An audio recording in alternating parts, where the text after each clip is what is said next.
You're listening to Sox in the Basement, a production of the Broadcast Basement Limited, where every show is 30 minutes of good and comes from a basement bar on the south side of Chicago. Pull up a stool, pour a cold one, and join us right now for Sox in the Basement. Heard everywhere podcasts can be found, and always at soxinthebasement.com.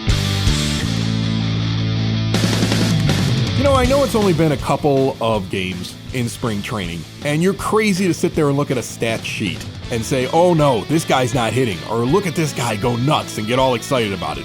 We've just started, for crying out loud. Starting pitchers come in sometimes in the middle innings. They get an inning of work. We saw a spring training game actually end without umpires because the Pirates and the Orioles wanted to have just one more half inning to work out a pitcher and have a couple of guys getting at bat, and the umpires were having none of it. They're like, no, the game's over. Yeah, we're just done. I thought that was great. They're like, well, we'll play without you. And then the umpires are like, just like looking back all angry and then walking up the line and then looking back like, what? They're really going to play without us and walking back up the line? You know, that's what it's going to look like when they replace you behind the plate with a computer as well. Exactly. Yeah, you're not doing yourself any favors there, guys, by not just, we'll hang out for a half inning. What the hell? Right, maybe you should get along, all right? Because you're becoming timekeepers more than you're becoming umpires these days.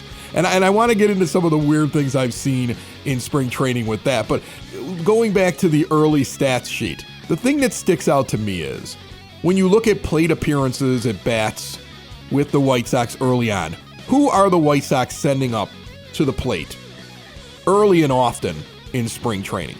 A lot of the names make perfect sense. Luis Robert, Yoán Moncada, of course, on their way to Taiwan now, I believe, for the World Baseball Classic. They're already on their way, long flight ahead for those guys. They'll be in the air for like 2 days, however long that takes. I mean, I remember I went to Australia. I woke up and slept about 3 times each before I made it there, and they're even going further away. So they've got a long trip ahead of them, and they're gone now, and they're doing the WBC, and that's probably good because neither one of them were doing anything very exciting in their first few games in spring training, and being in a competitive atmosphere, as I've said, is a great thing for Yoán Moncada because I think that's a guy who needs to be around like his countrymen and like have fun in spring training instead of being constantly asked, what are you going to do to be 2019 Yoán Moncada again, which I think is impossible. And there's been so much on him. So I'm glad he's off and he gets to go and perform. And then Eloy Jimenez is raking and getting a ton of at-bats. But there's another guy raking and getting a ton of at-bats, plate appearances. And that's Oscar Colas. Well, that's telling, isn't it? Yeah, well, the plate appearance is what I'm excited about because it tells me they're like, get that kid out there, have him play. And as long as he's not just awful, that's the right fielder. I mean, it solidifies it more and more in my brain. That's the right fielder. Because he's being told, you're going to get every opportunity. He's like, yep, I'm taking that opportunity. I mean, I think he's only been in the plate like 11, 12 times. Let me see if I can find it real quick. Here we go. He's been in 5 games. He's got 11 at-bats, and he hasn't walked yet, so that's 11 plate appearances that he's had.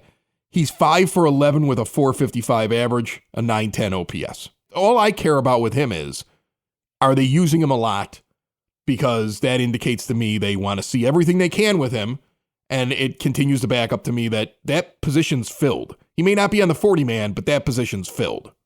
Yeah, well, and that's the key. When you're looking at stuff in spring training, right, you can't put too much stock into what he's doing. Like, for example, the fact that he's only struck out once, right? That's not indicative of the fact that he's going to do a lot more than that this year, that's for sure. Yeah, he's not Stephen Kwan of the Guardians, right? He's not a guy who never strikes out.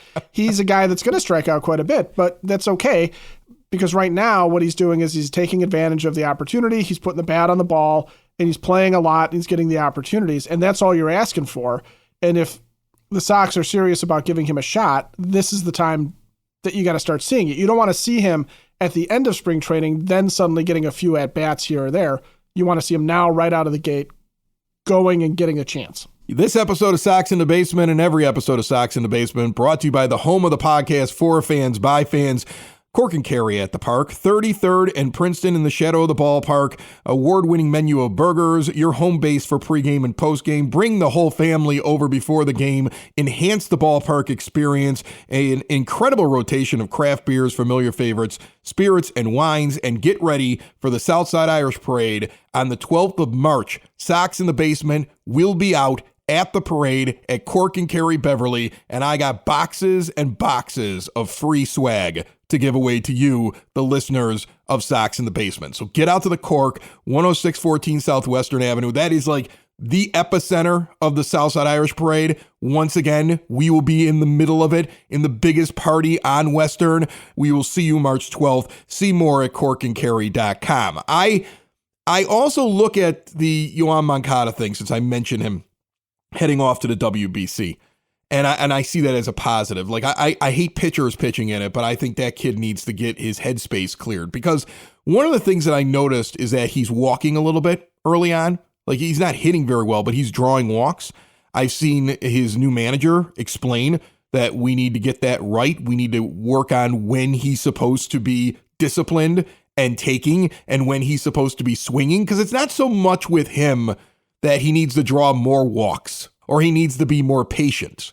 It's knowing when to be aggressive and when to be patient, because you could very easily point at 2021 with Yoán Moncada and say that in 520 at-bats, 616 plate appearances, the guy drew 84 walks. And last year, he struggled with only 32. You could say, well, maybe that's the problem. Maybe that's why he drops from 263 to 212. And it could be part of it. Just way too aggressive, right? But then when you look at him in 2019, when he has the aberration year, that's not his norm. That's his aberration year. I know a lot of people keep saying, when is he going to be 2019 Moncada? I don't know if we'll ever get that. 315 with a 915 OPS and MVP votes. He only had 40 walks over 559 plate appearances, 511 at bats. So he wasn't drawing a lot. The only thing I can remember, and this is just like a fan sitting in a bar with another fan, right? Like, that's what this show is. The only thing I remember distinctly about him, without doing a deep dive in the stats and grabbing a bunch of sabermetric sheets, is that when Yoán Moncada first came up, all I kept thinking was, this guy's got an incredible eye. His command of the strike zone when he first got to Chicago was almost like Frank Thomas. I know some people think that's sacrilege. I'm not saying he hits like Frank Thomas or will ever be Frank Thomas. You know that I don't feel that way. But the command of the strike zone. The command of the strike zone, there were times when he was right and the ump was wrong, and the broadcast would show it. And the thing where you go online and you follow the games and the pitch trackers, they would all show that the umpire was wrong and he was right. And he was basically just a young kid that wasn't getting any respect at the plate, that, let's say, if he was a superstar who had been established for a couple of years, he would have gotten those calls, I think, a little bit more. You know, umpiring is human, which is why they continue to test these robot umps. And I wonder whether or not that gets into his head, because I haven't felt that way about him now in the last couple of years. Maybe that's what the trick is. It's all above the shoulders with him. And I've been convinced of that for a while. It's not talent. It's everything going on above the shoulders. And that's the real thing that Pedro has to figure out. Well, let me drop some stats on you then, okay, to show you what it is you're talking about and how we're talking about this and why this is an actual thing here. You're talking about not drawing more walks, which is sort of substantiated by what he did in 2019 versus 2021. But when you go deeper, okay, you go and you see what he did last year compared to what he did this year, or even compared to what he did in 2019. One of the things that changed in 2021 was he did not swing at the first pitch as much, okay? In 21, he swings 18.8% of the time at the first pitch. In 2019, that was 30% of the time. Last year was 26.7% of the time. He doesn't work the count as well last year and even in 2019. Well, nobody on this team did that last year. That was clearly a philosophy. That was a Tony La Russa problem. I understand. Yeah. But I don't care about Tony, because Tony's dead and gone, okay? He died? I'm just talking about what Yoán Moncada's approach was in 2019 versus 2021 versus last year. Okay. Last year, he does not get to 3-1 counts. He does not get to 2-0 counts. He does not get to the deeper counts as much, okay? But it mirrors sort of what he did in 2019. So last year, he gets 9% of the time he gets to a 3-1 count, 6.6% of the time he gets there in 2019. 2-0 counts, 12% in 2019, 11% 2022, okay? But in 2021, he's working deeper. 11.4% of the time he gets to a 3-1 count. 15.7% of the time he gets to a 2-0 count. So what he's doing is he's working the pitcher in 2021 that he's not doing in 2019 and 2022. But the other difference is it's the happy fun ball, okay? This is why he'll never be 2019 Yoán Moncada again. He had an absurd for him, exit velocity. His career high exit velocity of averaging 93.6 was in 2019. His hard hit rate is 50.6%. His line drive rate is a career high 30.7%. He is crushing the ball because everybody could crush that ball. Right. Okay? It was a different baseball. It's very obvious now for anybody that's paying attention that the baseball has changed. Last year, trying to mirror again what he's done in 2019, the problem is that his exit velocity last year averaged 88.2 miles per hour. Okay. So he's aggressive. He's not taking walks. He's not working the count in 2019 and in 2022, but he can't hit the ball as hard because it's not the happy fun ball anymore. And he's more spread out between ground balls and fly balls last year, and he doesn't hit as many line drives. In 21, with a better average, he's hitting 30%, actually 31% line drives, 44% on the ground, only 20% in the air. The more he tries to hit home runs, the worse his average gets, the worse he gets as a hitter, and the less he works the count and uses that batting eye that you're right, I think he's got, the worse off he is as the hitter. So he's aggressive last year, and you're right, that might have been a Tony La Russa philosophy, but it doesn't serve Yoán Moncada well. And the only time in his career it did is a year where you and I could walk out there and one-handed hit one out of the park because the ball is that lively. And as we and the White Sox try to get Yoán Moncada on track, I want to remind you that if you're looking for exterior windows, doors, patio doors, storm doors, you want to go to Window and Door Superstore of Oak Forest. No high-pressure sales. Nobody's coming into your living room, your kitchen, walking in with a little miniature window, not wanting to leave until you sign something. Forget that. You don't need to look through a book or a catalog to see what everything's going to look like. You go into their showroom, see full examples, all the different glass designs. It's on display. The owners are in the showroom. The owners are on site. All Window and Door Superstore installers, they don't farm out the work. That means they're there from the beginning to the end to make sure you get the best quality. They've been around for 40 years in Oak Forest since 1985. All major brands, custom made, no stock items. That way you get a perfect fit. They are a half block east of 159th and Ridgeland. Stop in today, 6280 159th Street. See more at windowdooroakforest.com. Take another player that's not on the White Sox that you can find something similar in terms of how their stats dropped from 2019. That it's to me, Ketel Marte in Arizona. And the only reason I realize this is because I've had him on my fantasy team for a couple of years. So I've done a lot of analysis of the guys that I'm like trying to win in the league every year. So that's the moment you're talking about this, I'm like, oh man, it's just like Ketel Marte. Because in 2019, he goes and hits 329 with a 981 OPS. He's basically Yoán Moncada out there, except he hits 32 home runs to Moncada's 25. Moncada's a 915 OPS and Marte's a 981. So Marte's a better player. When the happy fun ball goes away, he sees a drop as well, but he's got a little bit more power, a little bit higher exit velocity, a little bit more that he brings at the plate when he makes contact with the ball. So he drops off from, what did he have again? He had 32 home runs to getting 14 and 21 and 12 last year, where Moncada's was 25 to 14 to 12. So what I surmise from that is Marte kept his average up. Moncada didn't, which would make me think that maybe Marte adjusted to the new ball where Moncada didn't. He's still trying to hit home runs. Maybe Moncada trying so hard to be a home run hitter is hurting his average and hurting his approach at the plate. He may not be the kind of guy that can get the ball out of the ballpark on a regular basis. Maybe he's a 7 or 8 home run a year guy, but he can put him into the gaps and hit for a higher average and keep his OPS up because of the extra base hits. Because there's a fall off for him and there's a fall off for Marte. Marte's average doesn't go down because he doesn't get screwed up in his plate approach. Plus, he's a little bit stronger when he hits the ball. He may be like, you know what, I'm not as much of a home run hitter. He's just getting about 12 of them out a year. Moncada's doing everything he can to get it out. You see him up there at the plate, still trying to swing with all of his might because he wants to be a 20 home run guy. He might not be that anymore. You think I'm crazy to think that?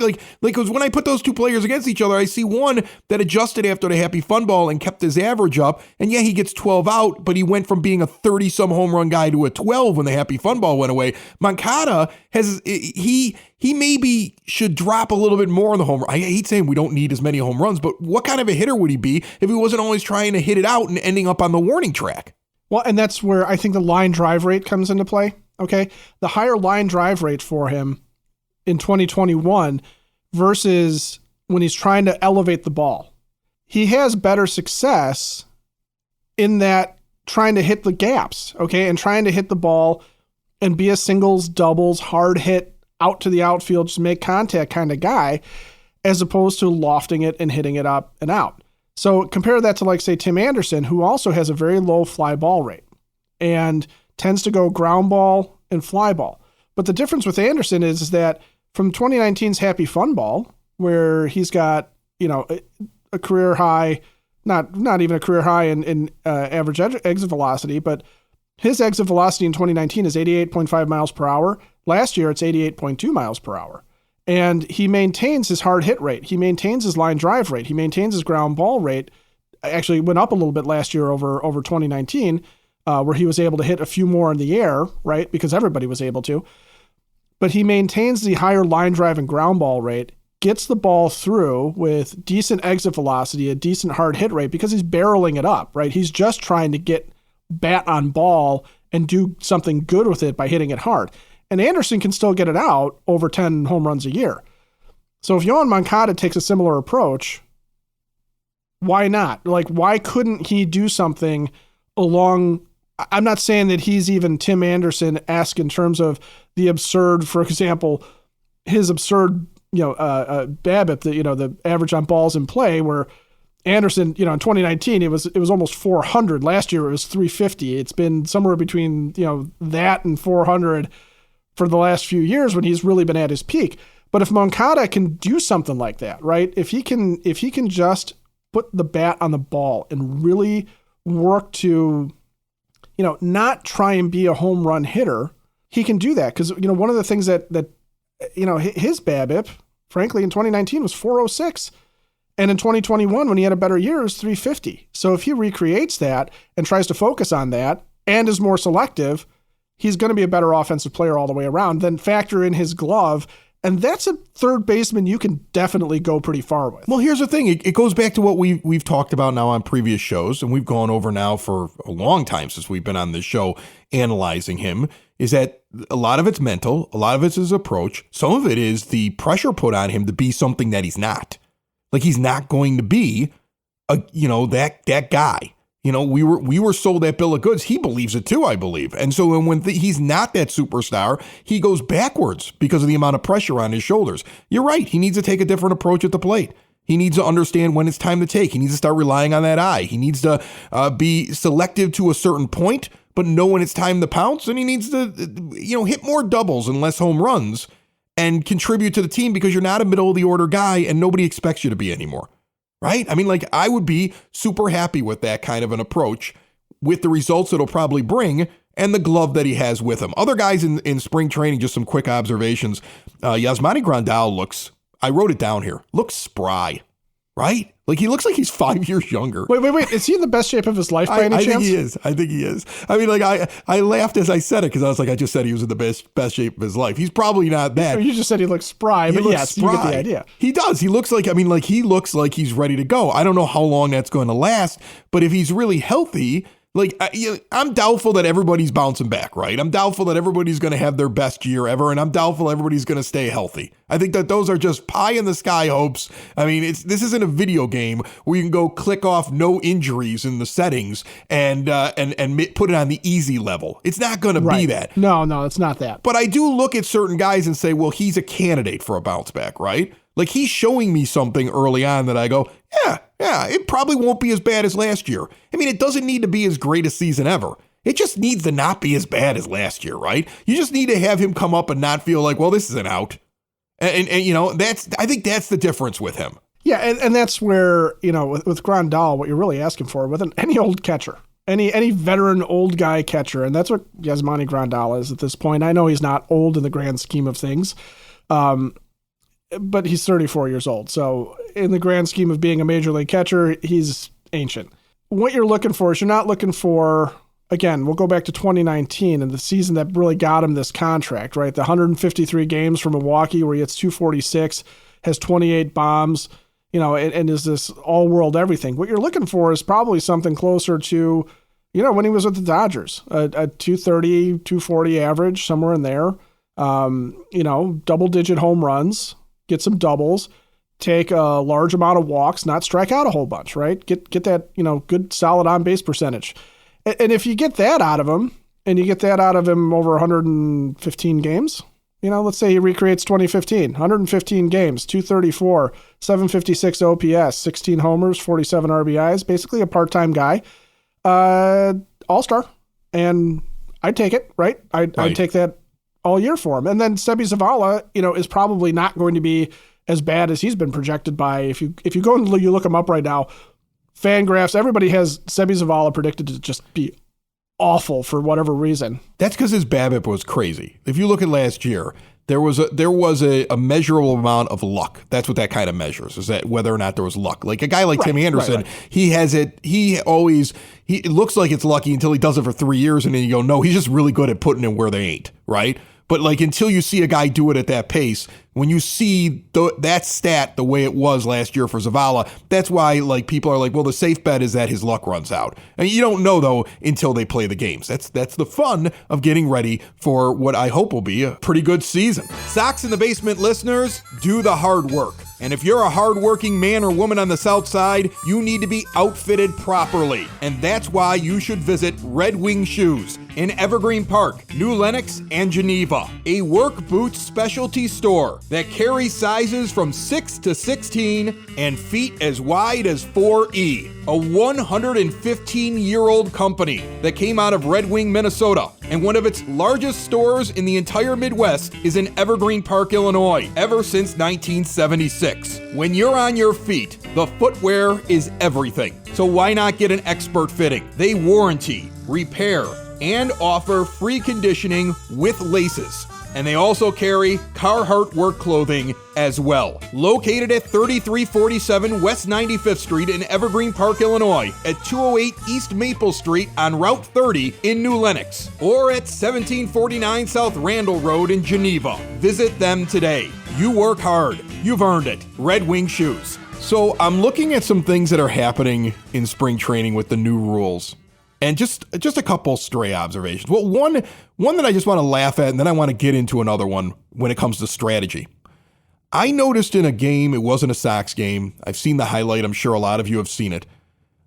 Spring training game, batters getting into the box, pitcher's not quite ready to go. They've hit their time limit with the clock, and the umpire rules that the hitter wasn't ready. The hitter's like looking at the pitcher like, well, he wasn't ready to pitch, and he's like, no. You have to be ready independent of whatever he's doing. So the pitcher wasn't ready either. So he gives a ball and a strike to the count. So the at-bat starts 1-1. And the first thing I thought was, what happens if it's a full count and they're both not ready? This whole thing is like maddening when I watch it. I really hope they figure this out. Like, I get the theory of it. I was explaining this to my daughter. She's going to Mother McCauley High School. She's a junior over there. She's doing a great job. Okay, she just got her ACT back. She came home and she told me her number, and I was like, well, you're going in whatever college you want to. You're wonderful. You are not daddy's problem. What can I buy you? Can I buy you an ice cream cone? Can I get you a car? I love you. Well, there's two ends of the spectrum right there, an ice cream cone and a car. Yeah, well, I'm going to lean towards ice cream cone. The car was a joke. The ice cream cone was more real. The thing that she had to write about was she was asked in a class to critique the new rules in Major League Baseball. So she's like, this is stupid and this is dumb. And she's like asking me about it. What do I think? And I'm like, well, I honestly feel like if they figure out the clock like the minor leagues did, you won't even notice it. And that's what you eventually think is going to happen. And if that happens, the games move a little bit quicker, right? And you're going to be more engaged in the game, and people are going to have to put down their cell phones. And a couple other things are going to happen, right? If the game's moving quicker and it's quicker in between at bats, maybe we won't need as many color commentators to have conversations about their golf games anymore on the radio or on the TV, because there's not enough time to do it. Like Casper and DJ were like shocked at how quick a game was going the other day, and they couldn't get any stories in. Well, good. Vin Scully used to do it all by himself. Harry Carey used to do it all by himself. Now maybe just call the game. Remember when Farmer and Jackson would just sit around and talk about their one hit and their one pitch that they had, or their one time they pitched? Yeah. Right. And I heard that story all the time because they were always filling time. I don't have to hear that kind of stuff anymore because the game moves so quick. So I think that's a positive. I'm trying to find the positives in it. If they can figure out the clock, that's a positive. You want to know what another positive is going to be? I guarantee you the moment they look at the receipts at White Sox home games and the game is moving so quick, they're not selling as much beer. You'll be able to get a beer through the 8th inning. Oh, 100%. Yeah. You're going to see all kinds of drinking open up in that ballpark because, people aren't going to change their speed when the game changes. So they're going to spend less money on concessions. It'll be cheaper for you to go to a ball game because by the time your kid looks at you and says, I want a cotton candy, you'll be like, hey, it's the 9th inning, kid. Should have got me about 20 minutes ago, because the game's going to move. So I think that's what fascinates me about the clock. And so that and the fact that with the count there, what would they do if it was a full count? But the clock thing is just it's fascinating for me to watch as long as it works out and you barely see any actual violations during the year, then I'm going to love it. Well, and I think that you're going to see a lot of violations in spring as guys get used to it, right? Who haven't had to deal with it before. But during the year, it'll be pretty inexcusable if you've gone through spring training and you don't have a sense of how to do this, right? I don't think it's going to impact the play on the field. I don't think you're going to have walk-offs based on a clock violation the way we had at the beginning. I guarantee you'll have one this spring. Year. I guarantee you're going to get one. Yeah, but I don't think it's going to be widespread. No, but you're going to get one. Some idiot will do it. Somebody's going to go nuts. The post-game conferences that this is in baseball when in reality it's your batter's fault for not being ready to go. I mean, because somebody is going to be like, this is a big moment. I need that extra 3-4 seconds, and they're going to get called. It's going to happen. I mean, the playoffs is the thing that I'm really curious about because I'm going to tell you something right now. First, I'm sick of 6-hour playoff games, right? So, I mean, I'm totally all for it. But wait till that actually influences the outcome of a playoff game. So, I mean, look, I really hope that they adjust to it. The thing I want to get into before we run out of time here is the pitcher disengagement rule. A lot of people are like, oh, you only get 2 throwovers at first. No. It's disengagements. It's stepping off the mound. That's a pitcher disengagement. You get 2 of them, and then you can't do it anymore, or it's a balk. Right. So what the White Sox did the other day was really interesting. It's 1st and 3rd, and Anderson's on third base, and he comes down the line to get the pitcher's attention, and the pitcher disengages, and that's 1. If he can get him to disengage a second time, now the guy on first can take a bigger lead. Think of the strategy when you're 1st and 3rd. Remember when you were in Little League and you were taught all the different things that could happen on 1st and 3rd? All right, I remember we used to have signs in the infield. One sign was when the guy goes to steal second base, catcher is just going to throw to the pitcher. There was the cutoff where the second baseman steps in front of second so he can get a better throw home in case they're going to send the guy from third the moment that you throw down to second. And then there was a sign, well, just throw the guy out at second base because I don't think the guy at third is coming. But you had to account for that. Okay, there's even more strategy now because the pitcher is either going to have to let the guy come down third way further than he's used to, which is going to be distracting, and you may see a few stolen home plates. You might see somebody steal home a couple times who's really fast, and they're like, well, I can't disengage here, and I'll start my windup. And now you gotta, there's so much strategy there. But you could also see teams now messing with the battery of the catcher and pitcher when they have a runner on third to give a better advantage to the guy that's over at first base. It's amazing the different strategy items that are coming out of this new rule. The fact that it's disengagements also, you're right, it means that you can't step off when the guy's on second. You can't step off when the guy's on third and jockeying around. Also, they have to do something that you don't really appreciate as much, but how many times are you watching a pitcher will come set and then we'll decide he's going to step back because he really didn't like the pitch call or he wasn't comfortable with his grip or something like that. So he's going to watch that stuff too, which is going to have an effect on it. So pitchers and catchers are going to have to be on the same page. You're going to see fewer shakeoffs for one thing. And then when you get into those high pressure situations where you've got first and third and nobody out or one out, where they're already trying to keep a guy going, think about a bunt in that scenario. If you know that the pitcher has disengaged once or twice and can no longer really make a throw over, how much easier is it to score on a bunt or get a bunt going? You get it down, the guy's already at second place. The guy's already at second. The guy's already home. You're talking right? a squeeze. You're saying you got a guy on third. I'm talking a squeeze. And you're in that first and third situation or something like that, and you get enough disengagements now. He doesn't even have to worry about the pitcher suddenly stopping what he's doing. Now remember, he could. The pitcher can stop, but he's got to get you out, right? So you don't have like free reign. So I mean, like the pitcher can get. So if you like just willy-nilly just take off, he can still sit there and say, okay, fine, I'm gonna run directly at him down the third base line, start a run down, and get this guy. Right? He can come off the mound if he sees the guy come off too much. But if the guy turns around real quick and goes to third, he better get him at third when he throws over, or it's a balk. Yeah, and for right-hander, you're not going to necessarily do that. If they put on any kind of a wheel play or something where the third baseman can't be covering quite as well, that's going to be, it's all going to factor in. So there's a lot more strategy that happens with that than even with the pitch clock type of a thing where, that's meant to speed up the game, and you're going to see that impact the game in obvious ways. Like you said, we're going to have, you're right, we are going to have one walk-off this year, you're right, about, that's going to come from a pitch clock violation in some fashion.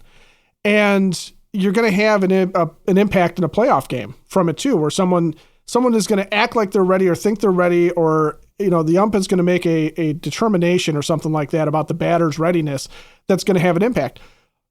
But the tiny little minutia there of being able to mess with a pitcher and being able to strategize how you work on the base paths with that new rule, with limiting pitcher disengagements, you may not notice it, but it's going to be something that by the end of the year, I think you are going to see teams have scored more runs and have, more than just a higher stolen base count to show for it. All I know is I'm glad I have this manager that does all this preparation and teaching, right? Than the guy who sleeps in the dugout. Well, don't you feel like if these rules were in place with Tony La Russa, at least as he showed himself managing last year, that there would be a situation where there would be a pitch clock violation because the catcher and the pitcher would be looking to the dugout for the call, and Tony would be calling for the third throw over to first base. And then afterwards, James Spigen is telling him, you can't do that 3 times. I didn't know that, but thanks for telling me. I appreciate it. Sox in the basement. Sox in the basement. Sox in the basement. Sox in the Basement. Heard everywhere podcasts can be found, and always on soxinthebasement.com.